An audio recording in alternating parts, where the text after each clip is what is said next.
10th standard ബയോളജിയിലെ genetics of life എന്ന ചാപ്റ്ററാണ് നമ്മൾ ഡിസ്കസ് ചെയ്തുകൊണ്ടിരുന്നത്. ചാപ്റ്ററിൻ്റെ തുടക്കത്തിലെ മെയിനായിട്ടുള്ള ടോപ്പിക്കാണ് സ്ട്രക്ചർ ഓഫ് DNA. DNAയുടെ സ്ട്രക്ചർ പറയുമ്പോൾ നമ്മൾ double helical model of DNA എന്നാണ് പറയുന്നത്. Double helical model of DNA എന്ന് പറയാൻ കാരണം DNA ഡബിൾ സ്റ്റാൻഡേർഡ് ആണ്. പിന്നെ അതേപോലെ അത് ട്വിസ്റ്റഡ് എന്ന രീതിയിലാണ് കാണപ്പെടുന്നത്. ഈ രണ്ട് സ്റ്റാൻഡുകളും ട്വിസ്റ്റഡ് എന്ന രീതിയിലാണ് കാണുന്നത്. ഡബിൾ സ്റ്റാൻഡേർഡ് എന്ന് പറയുന്നത് എന്താണ്? രണ്ട് സ്ട്രാൻഡ് ഉണ്ട്, 2 സ്ട്രാൻഡ്സ് ആണുള്ളത്.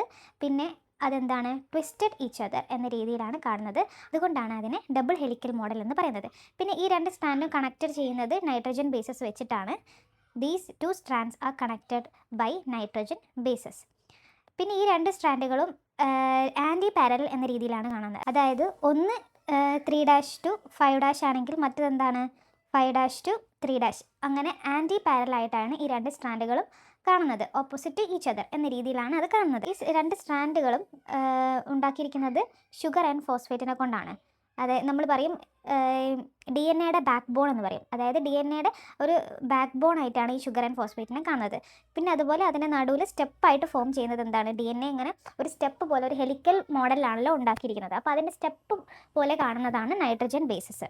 ഈ നൈട്രജൻ ബേസസിലാണ് മെയിനായിട്ടുള്ള നമ്മളെ ജെനറ്റിക് ഇൻഫർമേഷൻസും കാര്യങ്ങളും പാരൻസ് എന്നുള്ള ജെനറ്റിക് ഇൻഫർമേഷൻസൊക്കെ കണ്ടെയ്ൻ ചെയ്യുന്നത് ഈ നൈട്രജൻ ബേസസിലാണ്, ജെനറ്റിക് ഇൻഫർമേഷൻ.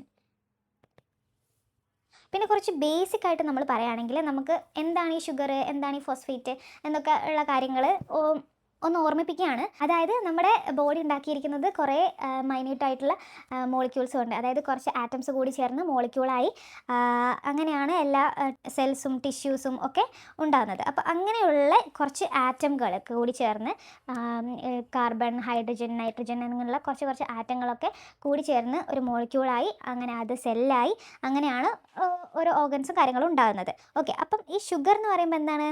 ഒരു മോളിക്യൂളാണ്. ഈ ഫോസ്ഫേറ്റ് എന്താണ്? അതും ഒരു മോളിക്യൂളാണ്. പിന്നെ അതേപോലെ തന്നെയുള്ള ഒരു മോളിക്യൂളാണ് ഈ നൈട്രജൻ ബേസസും.